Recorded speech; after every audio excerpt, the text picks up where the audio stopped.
Hello आप सभी को। तो आज हम लोग पढ़ेंगे 01 नैपसैक की टॉप डाउन अप्रोच क्या होती है। टॉप डाउन अप्रोच से इस क्वेश्चन को कैसे सॉल्व करेंगे वो देखेंगे। इससे पहले हम देख चुके हैं कि रिकर्सिव तरीके से हम किस तरीके से इस क्वेश्चन को डील कर रहे थे। फिर हमने देखा मेमोइजेशन।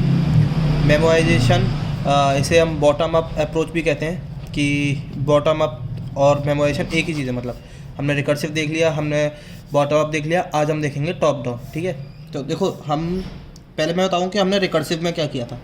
रिकर्सिव में हमने क्या किया था, हमने बस एक बेस कंडीशन लिखी थी। ठीक है, बेस कंडीशन लिखने के बाद हमने डायरेक्ट रिकर्जन कॉल कर दिया था। रिकर्जन कॉल कर दिया था कि मतलब हमने ब्लाइंडली रिकर्जन को बोल दिया कि ठीक है भाई, मेरा ये क्वेश्चन है और मैं तुम्हें कॉल कर रहा हूँ, मेरे को ये ला के दे दो, मेरे को आंसर ला के दे दो। ठीक है, इसमें क्या होता था कि इसमें ये जैसे कि अगर कहीं पर डबल कॉल्स हो रही हैं तो ये क्या करता था कि ये बार बार उन पर कॉल करता था, सेपरेटली हर कॉल को इवेल्यूएट करता था और फिर वहाँ से आंसर ला के देता था। ठीक है, तो इसमें क्या होता था, कई बार जैसे कि हमारे पास एक रिकर्जन कॉल स्टैक होता है, उसमें क्या होता है कि जो भी पेंडिंग कॉल्स होती हैं वो उसमें जाती रहती हैं। ठीक है, तो कई बार क्या होता है ये स्टैक फुल हो जाता है, तो यहाँ पर हमें स्टैक ओवरफ्लो एरर देखने को मिल जाता है कई बार। ठीक है, तो इस प्रॉब्लम को ओवरकम करने के लिए हमने मेमोइजेशन देखा। ठीक है, मेमोइजेशन में हम क्या करते थे, हम रिकर्जन तो कॉल करते थे लेकिन रिकर्जन हम ब्लाइंडली कॉल नहीं करते थे। यहाँ पर हम ट्रैक रखते थे। कैसे कि जैसे कुछ वैल्यू जो बार बार मतलब कॉल हो रही है ना, जैसे कि मैंने आपको फिबोनाची का एग्जांपल दिया था। ठीक है, फिबोनाची में क्या होता था, फिबोनाची में अपना वो प्रीवियस दो नंबर से अपना अगला नंबर निकलता है। ठीक है, तो जैसे कि अगर हमें फिफ्थ निकालना होता था तो वो फोर्थ पे कॉल करेगा और वो थर्ड पे कॉल करेगा।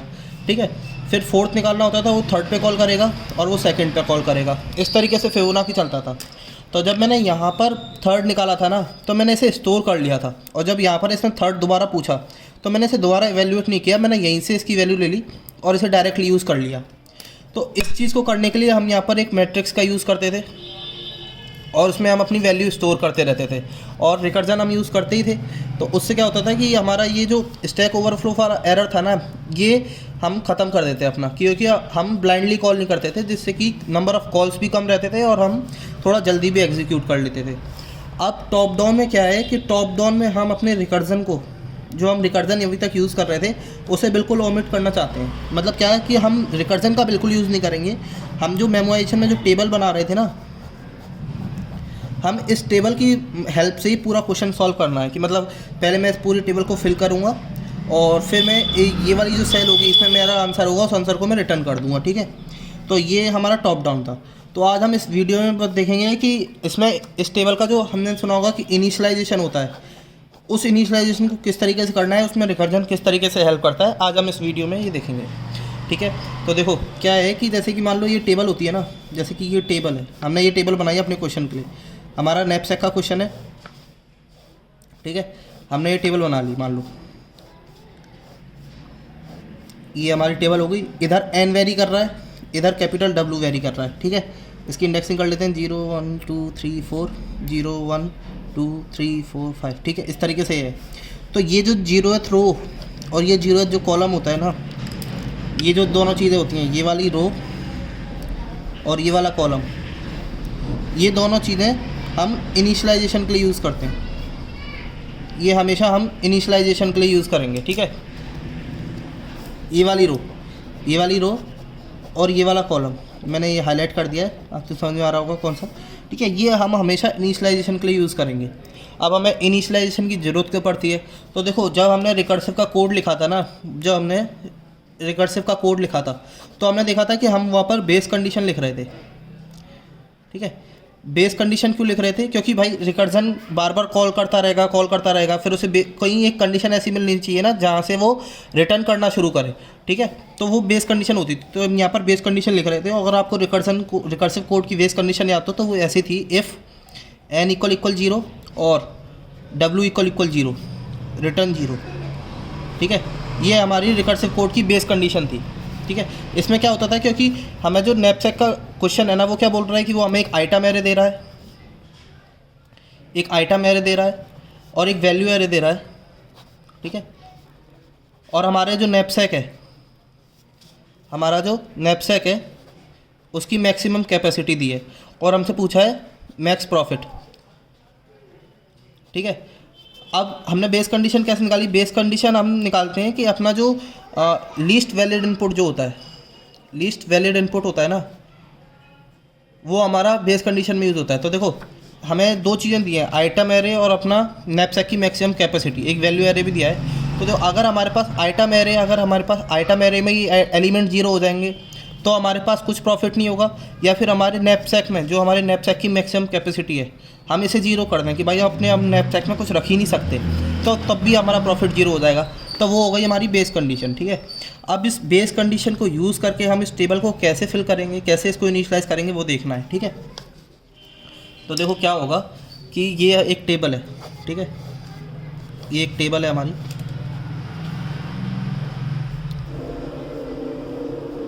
ऐसे करके थोड़ी छोटी बना ले रहा हूँ। ये एक टेबल हो गई, इधर हमारा n वेरी कर रहा था, इधर हमारा w वेरी कर रहा था, 0 1 2 3 0 1 2 3 4, ठीक है। अब क्या है, अब देखो मैंने यहाँ क्या लिखा है, if n is equal to 0, ठीक है। तो n हमारा जो 0 है, मतलब ये वाली रो, इस वाले सेल के लिए, इस वाले सेल के लिए, इस वाले सेल के लिए n हमेशा 0 है। तो अब देखो ये बोल क्या रहा है, देखो हमारा n 0 यानी कि हमारे आइटम एरे जो है अपना, उसमें कोई भी एलिमेंट नहीं है, यानी हमारे पास कोई आइटम ही नहीं है, हमारे पास कोई आइटम नहीं है। तो लेकिन हमारे जो बैग है ना, इसकी कैपेसिटी चाहे कुछ भी हो, अगर हमारे पास आइटम ही नहीं है तो हम उसमें रखेंगे क्या, और रखेंगे कुछ नहीं तो हमें प्रॉफिट भी जीरो होगा। तो यहाँ पर कुछ भी हो ये हमेशा हमें प्रॉफिट जीरो देगा, चाहे हमारे नैपसैक की कैपेसिटी 1 हो, चाहे 2 हो, चाहे 3 हो, हमारे प्रॉफिट हमेशा जीरो होगा, ठीक है। अब इधर देख लेते हैं, इधर क्या है कि ये बोल रहा है कि नैपसैक की कैपेसिटी हमेशा जीरो है, लेकिन आइटम एरे इधर तो जीरो है, इधर 1 है। मतलब क्या है कि हमारा जो आइटम एरे है उसमें तो एलिमेंट्स हैं, लेकिन जो अपना नैपसैक है ना, हम उसमें कोई एलिमेंट डाल नहीं सकते, ये हमेशा एम्प्टी रहेगा, हमेशा एम्प्टी रहेगा ये। तो देखो हमारे पास आइटम तो है, लेकिन हम अपने उसे नैपसैक में नहीं डाल सकते, तो वो भी प्रॉफिट जीरो आएगा। तो यहाँ पर चाहे आइटम 1 हो, चाहे 2 हो, चाहे 3 हो, चाहे 4 हो, हमें प्रॉफिट हमेशा जीरो होगा। तो ये हो गया हमारा इनिशियलाइजेशन। ये इनिशियलाइजेशन हमने क्या किया इस बेस कंडीशन की मदद से।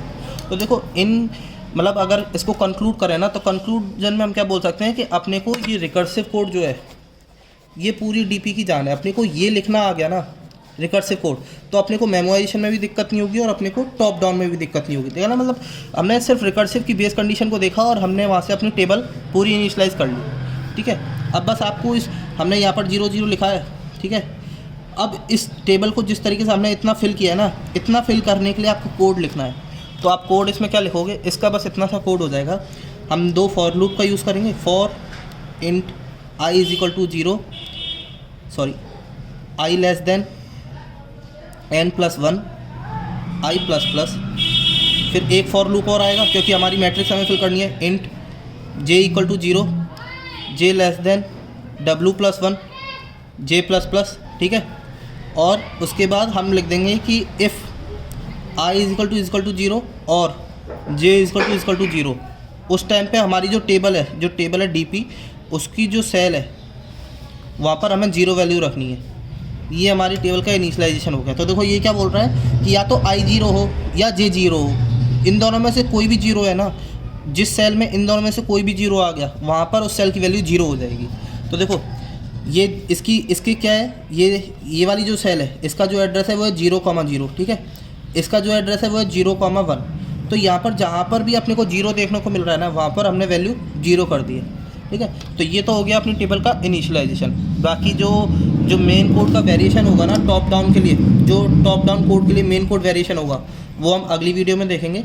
इस वीडियो में इनिशियलाइजेशन तक ही है। बाकी इस वीडियो को देखने के लिए थैंक यू, मिलते हैं अगली वीडियो में।